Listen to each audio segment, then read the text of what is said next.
I'm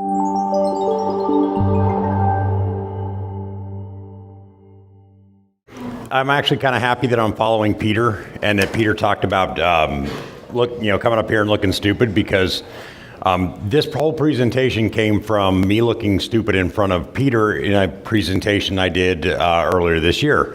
So what you're about to see is actually probably one of the most WLPC presentations that I've ever done, or you've probably ever seen, because without this community, this presentation doesn't happen. And again, it all started from when I stood up in front of Peter and looked stupid. So Peter's done it, I've done it. So back in May at Mobility Field Day, I stood up and we were talking about Wi-Fi 7 and AI. But we also talked about standard power and standard power AFC. And there was a question that came up, and I think it might have even been Sam that asked the question. And he was asking, he's like, well, how does a client work when we talk about AFC and when we go to standard power and stuff like that? And I was like, I was very confident. I used my radio voice, and you probably all heard me, whether you were in the room with me or not this week. And I was very confident, and I said, well, it's a lot like DFS. So in a DFS operation, we have DFS channels, and they have very specific operating parameters. What happens is, you need to have an enabling signal, and a client sees that enabling signal, and it goes, cool, that tells me that there is a master AP, on this channel, and so I am good to go. Yes. And so I said, well, kind of standard power is kind of the same idea, right? A standard power operation at 6 gigahertz has very specific operating parameters, just like DFS. So far, so good. You need AFC coordination, kind of like the enabling signal. Now, AFC coordination requires a couple of things, and you get that back, and you get available channels and allowed EIRP. Now, I'm pretty sure not too many people have seen what an AFC response will look like when it comes back to the AP, so I asked, and I was given permission, I could actually show this off. This is what the channel assignments and the CFIs, your operating class, thank you, Wes, for covering that for me the other day, and then the EIRP values. This is what you get back, and this tells your AP, yes, this is what you're allowed to operate at. So we get all this AFC coordination, we have standard power operation, we are good to go. Yes, just like with the DFS. So I stood up, I was very confident, I stated all that just in my normal radio voice, and then afterwards, Peter pulls me to the side, and he goes, I've heard something. And he goes, but he's like, I don't know how to test it. I don't know if I can test it. He said, I heard that not all 6 gigahertz clients are the same. He's like, is this something that maybe you guys can take a look at and you can do? And I said, well, I kind of stood up and I said all this stuff. So yeah, let me take this on for you, Peter, and I'm going to figure out what exactly happens. Now, what turned out is, in more times than I care to admit, my first assumption was incorrect. And I've been saying this more and more and more. And so this presentation is basically my journey into a rabbit hole that took me into a deeper rabbit hole, and then a bigger rabbit hole, and then some more rabbit holes. And I said, I want to bring this to the community, one, to sort of correct what I said at Mobility Field Day, as I was confidently incorrect, and to kind of bring this information to the community, to everybody at large, because I've discovered some things that have really scared me and made me sick. And I was like, I really want to get this out there. And what you're going to get out of the next 25 minutes is a lot of questions with very, very, very few answers. And so I'm kind of bringing this to say, hey, we need to work together to help figure this out. So this is community driven. And we're going to have community help to solve it. So the first thing we need to talk about is 6 gigahertz modes of operation. Now, we all know about low power indoors APs. It's the default mode for an indoor AP. You turn it on, it runs at low power indoor. And it works exactly as it states. You have to have it indoors, it runs at low power. And so you have low power, you have indoor. And it looks really good when you animate the big bold words. It's like, yay, it all works. Now, when we talk about standard power APs, it's the only mode of operation for an outdoor AP. Now, I understand that the EU, and they've, we're not quite there yet for all the regulatory bodies, but I'm just like Mr. Coleman said, we're all pulling for you, we're cheering for you. I have no more pull. Well, Mr. Coleman has more pull than me, so I'm just here for moral support. Go EU. But it's the only mode that you can run in outdoors. And it can only be enabled with AFC coordination. And just like low power indoor, you get this great little graphic with the words, and it's like, yeah, it's awesome. Except the AFC response isn't always a good thing for our Wi-Fi design. So standard power can fall apart on you. When we looked at the AFC response, there's only a couple, and they have varying powers of EIRP. There's a whole bunch of other math that goes behind that to just tell you what you're allowed to operate and what you're allowed to do. And so it's kind of a problem. And so to help me understand it, I created this chart that gave me a headache. Be like AFC and standard power is only allowed in Uni 5 and Uni 7, if you get it. And then you have the AP power requirements, and you have client power requirements that go all along with this, all of this stuff. And like I said, while the EU might not have it, we're hoping, but not everybody in here just operates just in one country. I watched somebody try to book a flight to APAC. A lot of APAC countries are following the US in how they're doing things. They're adopting some of this stuff, and AFC's coming. We're hoping this start, Q1 of 2020 or 2024. And so I wanted to build this full chart. I also had to build it because I was allowed to actually run an AP in my lab at standard power. And so I had to follow my regulatory body domain. And so what you're about to see is kind of based on this chart and what I've learned and what I've seen. I have checked with our regulatory domain. Yes. At sea. Yeah. In Europe. And as far as I know, WLP, very low power, is also available for outdoors. I don't know if it's available for outdoor. It's available in Etsy and just recently in the United States. Okay. But that's not the question. That's not what the conversation. So, but it has its all own stuff. But what I'm looking at is the standard power, because we need the bigger coverage. So the client devices, however, they operate under the control of both a low power AP and a standard power AP, and depending on which AP they're associated with, they have different operating parameters. So for my work and my testing in my lab, I had to follow part 15.407A8. Now this comes into play later. The maximum PSD is -1 dBm per megahertz. And if you're like me, when you originally saw this, you went, wow, you take -1 dBm, you times it by 180 megahertz, you now have a -180 dBm. That was a fun conversation to have, but as confidently incorrect. So then somebody reminded me, they're like, you actually have to convert it from dBm to milliwatt, and the basis is 0 dBm equals 1 milliwatt. So we're actually timesing 180 megahertz by 0.79 milliwatts, and you convert it back. Again, lots of fun math that thankfully the designers and coders do for us, so we don't have to break out the calculator every single time. We have a maximum EIRP of 24 dBm, and we're going to see some of this test in my testing. Standard power AP is covered by 15.407A7. And one of the differences is it must limit to no more than 6 dB of whatever the AP transmit power is. And if you remember from the AFC response, those EIRP levels change. And then like Peter was just talking about with the offsets, that has to be calculated in as well. There's loss associated even within the circuit traces inside the devices. So they have to calculate for that. We have to calculate for either the positive gain or sometimes negative gain. There's all this calculations that luckily is done for us. But a maximum PSD of 17 dBm per megahertz and a maximum EIRP of 30 dBm. Now, one of the things you're gonna notice a lot, and I picked up on as I was going through this, is we see this 6 dB offset a lot when we start talking about low power and standard power. So just keep that in mind, that if you see this 6, if that 6 keeps popping up as you're looking through stuff, as you're working on this, that's by design. So how do we figure this out in the wild? And this is really where I went down into a bigger rabbit hole. And I was talking to Wes about it, and Wes is like, oh, so we've been down the same rabbit holes. Now, oddly enough, as I started researching this, I found this document, and I have links at the end of this. When I share the presentation, that way you can go read this stuff as well. But I found this, and I thought this was really interesting, is they actually call out that there's some information elements in the beacon. Country element, power constraint element, but more importantly for what I found is this transmit power envelope element ID. This thing is critical, and we're working on that, and I'll get to that in a little bit as far as how we're going to do it. But let's take a look at this IE. Now, in an enterprise AP that I have, thank you, Adrian. He left. So I already thanked him earlier, but thanks to Adrian and his tool, I was able to do a lot of this work because as I was doing it, we found out that Wireshark hadn't caught up to Adrian yet.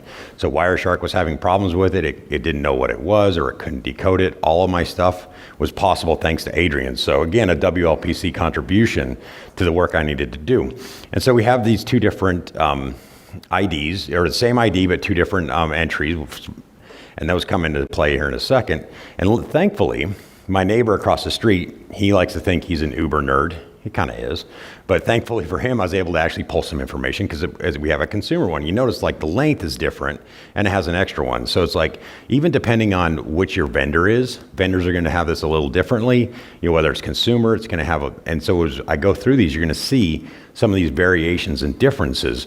And actually through this work, my neighbor figured out that his daughter's iPhone 15 Pro, which I'll get to in a little bit, wouldn't work on his consumer AP that was running 6 gigahertz. He had to turn the 6 gigahertz off to make his daughter's iPhone 15 Pro work because he kept on getting complaints. Like Peter was saying, they don't really care as long as it works.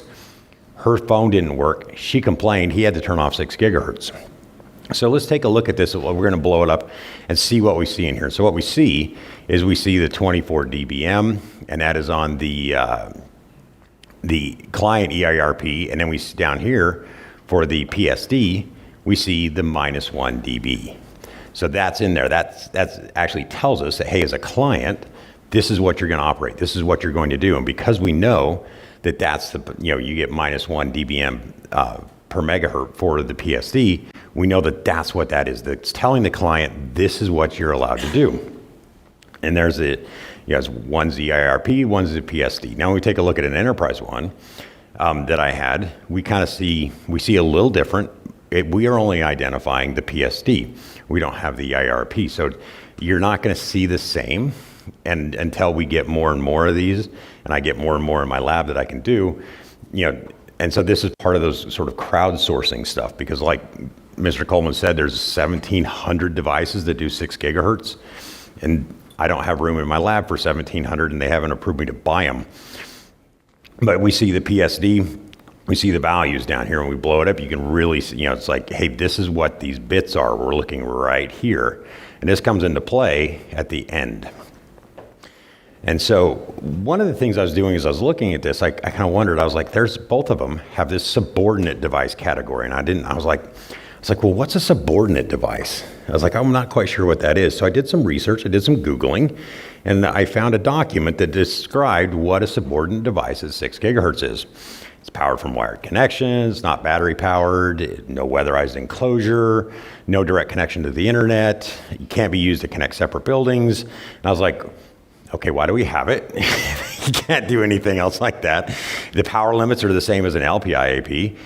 It's an indoor extender. And if you've ever like actually powered up to 6 gigahertz and you've compared it to the 5 gigahertz, I've heard people talk about this. I know Francois was talking about this a few months ago. It's like, wow, the range is really limited. And that's why when I stood up in May and I said, hey, standard power is going to fix all this, and Peter went, oh, Jim, this is why this device exists. Now, more importantly, what this led me to another rabbit hole based on the document that I found it in.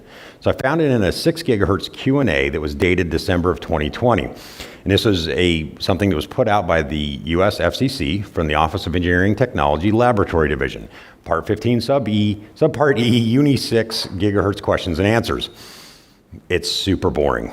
But anyway, what I found though was question 6. Can a client device be certified for indoor and outdoor use? And I went, wait a second, Peter might be onto something here. And so I read the answer and it said, yes, a dual client device may work with a standard power AP and a low power indoor AP. And I went, great. Now I've now found my first mention of this dual client device. And I said, okay, so if there's a dual client device that exists, there must be a single client device or something. I was like, there's got to be an identifier for something else. And I thought to myself, I said, what is the cheapest phone that would do 6 gigahertz or cheapest device? And I said, oh, a Google Pixel 6a. So I said, hey, let's take a look at the Google Pixel 6a. Now that's type accepted for the USA, Canada, and EU certified. Here's a certification ID, GX7AS, because that explains a lot. The US FCC certification lists 70 separate documents when you go look at it. Some of those documents are 1 page, some of them are 150 pages, and they're some of the most boring technical detail information you'd ever want to find. You also find little nuggets like the iPhone 15 Pro has a negative 8.8 dBi gain on one of its high end in the it's like right before 7 gigahertz. One of those frequency bands is super bad. That's what Peter was talking about. The Wi-Fi Alliance shows it as a Wi-Fi certified. It is Wi-Fi certified 6, 2.4, 5, and 6 gigahertz spectrum capabilities. The certification document is 6 pages long, double column, and it tells you nothing about what it does from a client perspective in 6 gigahertz. So I said, okay, that doesn't help me. So I got to go to the FCC certification. And as I dug through there, I found this report. The A4RGX7AS underscore TR underscore 6XD underscore R1 underscore 1. Because that's the document you would naturally go to. And I found a summary of test results. Look, it gets worse. And I found this, and I was like, oh, maximum conducted output power, fundamental maximum EIRP, and fundamental power spectral density. Well, more importantly, I saw this part right here, and I said, wait a second, 15.407A8. I remember that from earlier when I was digging through this stuff. And I said, I wonder what that is. Well, as a reminder, standard power client is A7. A low power indoor client is an A8. And I said, I'm onto something. So I kept digging, and I found this letter. This letter is from Google. Right here, we, Google, LLC, attest that this device under FCC ID A4RGX7AS complies with all these protocols.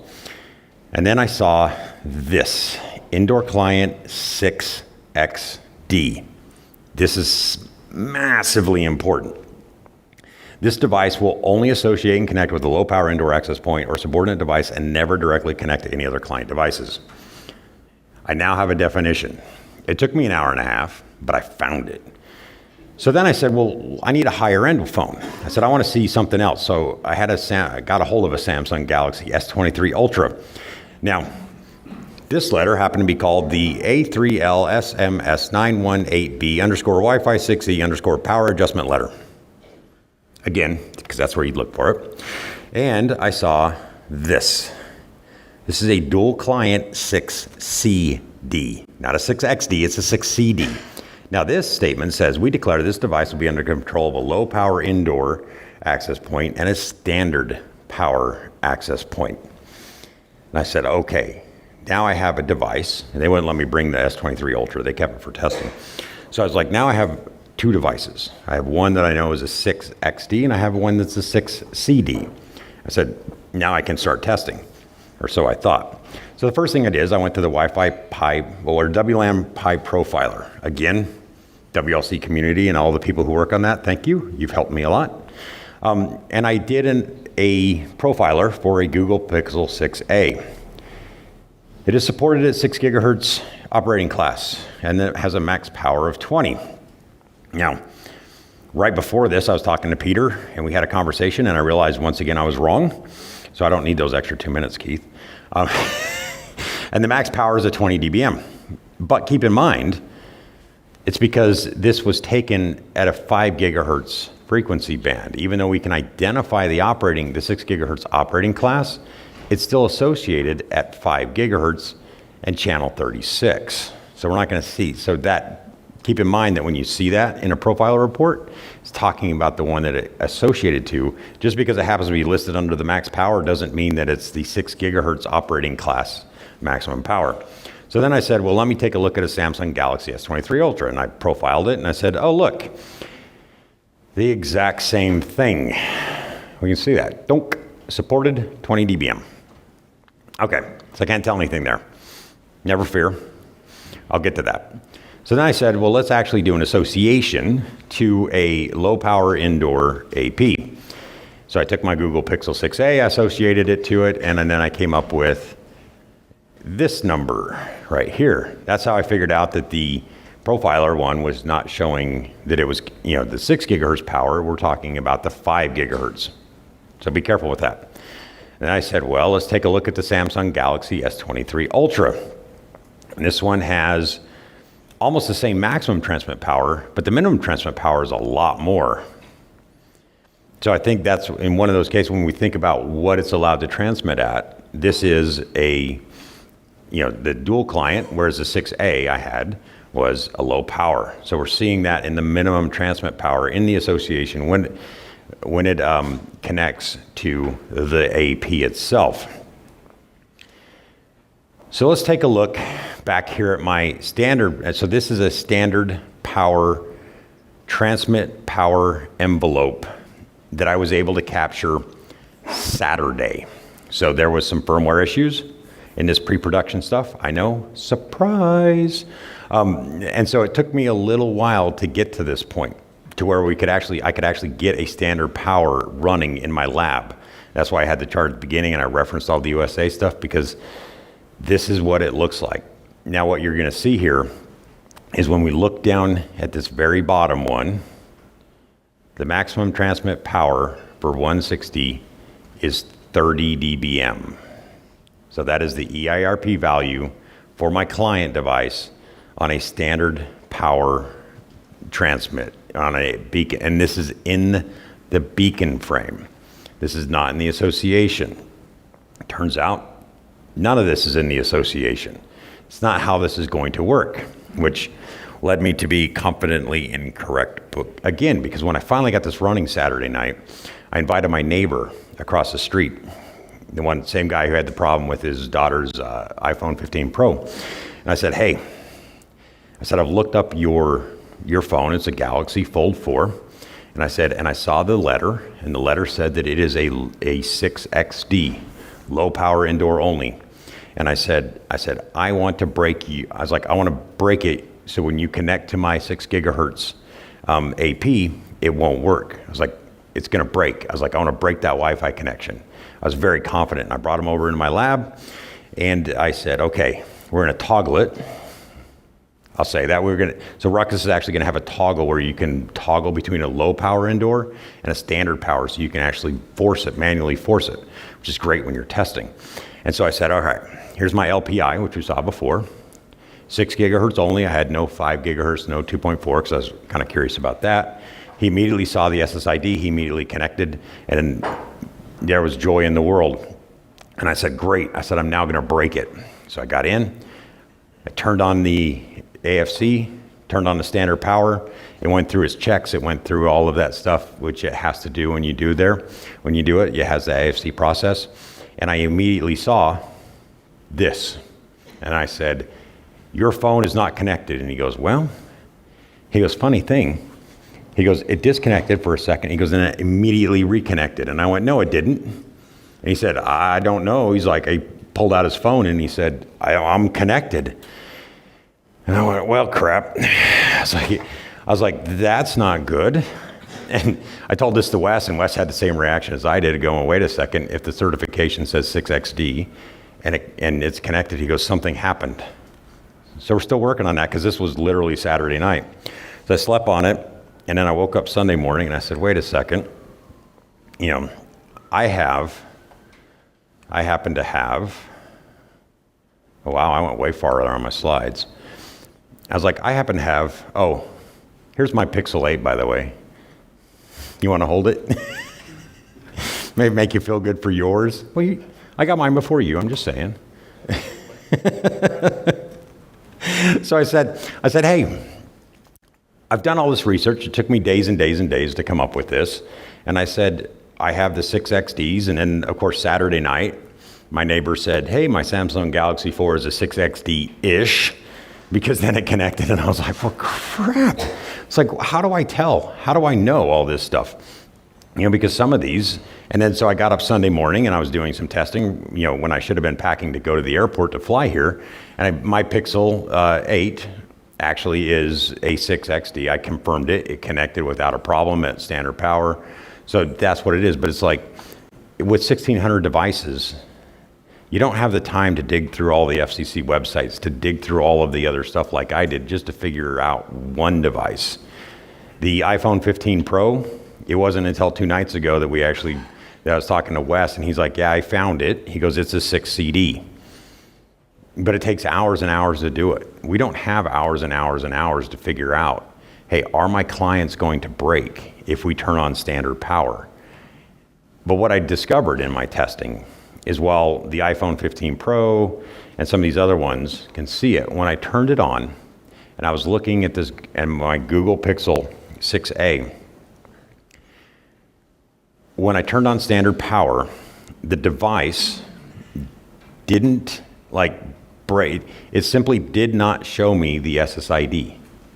When I went and said, hey, where's my SSID? I'm looking for this SSID that's on 6 gigahertz running standard power.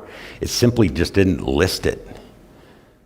So we think that what happened was it saw this in the this information element in the beacon. It said, I'm not certified to work on that. So in order to cut down on problems, it just simply said, nah, I can't see you type of thing. So that's what breaks. It's not that it fails the association, it fails something else like that. That doesn't happen. It just simply does not show the end user the device. So where does this leave us? I mean, what do we, I've spent, 28 minutes going over this and explaining the problems, and we have very few answers at this point. But I wanted to tell, it's like, I got to bring this to the community and say, look, once AFC goes on and you get standard power, there's going to be some problems. And as long as we know about them, at least knowing about them ahead of time is better than figuring it out when the customer starts calling, when the clients start calling, when your daughter starts complaining that she can't connect. Knowing about it is going to help. But as I confidently said in May, that was totally incorrect. We cannot count on a standard power configuration to save your design. You are going to have to design for low power indoor for your 6 gigahertz deployment. There is no other answer. It just can't, because you don't want to turn that thing on and all of a sudden your clients can't connect, can't see it. Band specific SSIDs, I said this last year, I go back and forth. I am now squarely in the idea of we can't have band specific SSIDs. If you make a 6 gigahertz only SSID and that thing, you turn it on standard power or something like that happens, then it's just not, the device isn't going to see it. So it has to be able to go back and forth between 6 and 5, which then brings up the question about, well, do you do WPA3 and WPA2? I don't know. I don't know what that answer is. Outdoor rated APs using indoor. I had this conversation with Jake Snyder, and we were talking about it, and he's like, he goes, I use a lot of outdoor rated APs indoors in warehouses in very rough, climates where I need that extra ratings on the APs. But outdoor rated APs, even if you use them indoors, still require standard power. If it can't check in with the AFC, you know what the radio does? It just turns off. It doesn't downgrade. It can't downgrade. So now all of a sudden it's like, well, what happens if one day if all of your 6 gigahertz radios just turn off because it can't communicate with the AFC because the router, the routing hop that's, 4 hops down in the ISP breaks? Now what? What do you do? Last thing, I've been working with the WLAN pipe profiler guys, the guys who focus on that, and Josh Schmetzel and some of those guys, and Adrian. We've been talking about this. We've been working on this. I've gotten them the profiles that are the PCAPs of these different things to dig into these beacon frames and dig into these information elements to figure out what do we do, how do we fix this, what are we going to do, and what they're working on. Thanks to, with all of my data, is looking to modify the beacon see if we can do it at 6 gigahertz to where we can be able to toggle on the profiler tool between a low power indoor and a standard power. Now, doesn't have to run at it. It just has to have those information elements in the beacon. And what's going to happen is if you take a device like the 6A and you turn profiler on at standard power, it shouldn't see the SSID for your profiler. And that's how you'll know quickly, without having to spend hours on the websites digging through the most boring certification documents you've ever read, to figure out, find those 6CD or 6XD. So that's what we're working on. That's what we're trying to do. And I'm going to see if I can reach out to Mike Albano to get something added into his list to where we can maybe start doing some crowdsourcing. But once this is up on the WLMPI profiler, I'd like to try to be an advocate for the community to say, look, we need to start collecting this data. We need to start understanding what's going to happen, because I really, really hope that the rest of the world, and everybody gets access to the full 1200 megahertz that is 6 gigahertz. And so when we get to that point, I want to make sure that we're prepared as professionals, that we know what the dangers are, what's the pitfalls, how is this going to break, our networks, our customers' networks, and what clients are going to complain. So here is some links to some of the resources I was going through. Like I said, I'm going to make sure this is completely correct. And then when we post the video, we'll have all this stuff so you can go through and you can kind of jump into the same big giant, rabbit holes that we've been going down for the past couple of months. And thank you for your time.